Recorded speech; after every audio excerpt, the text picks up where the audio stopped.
ရတယ်မင်္ဂလာဗျ။ဒီမှာဒါတော့ကျွန်တော်တို့ကစာရေးပုံလေးကိုလေးနဲ့ပြတာ။ဟာဒါကိုချက်ကစာလုံးနဲ့ရေးခဲ့တယ်။ကိုလိုချင်တဲ့စာလုံးနဲ့ရေးနေမှာလို့ရတယ်။ဒါပဲကို9000ဗျ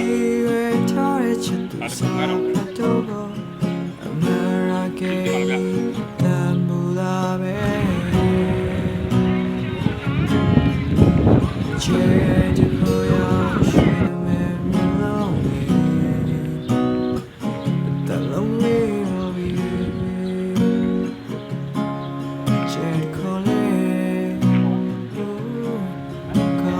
ပေါ်ရုပ်စာထုတ်ရတာ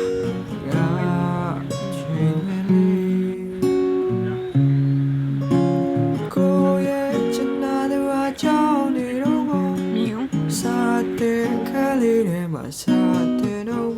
ကိုရဲ့ချစ်နာသူကစာချက်တော့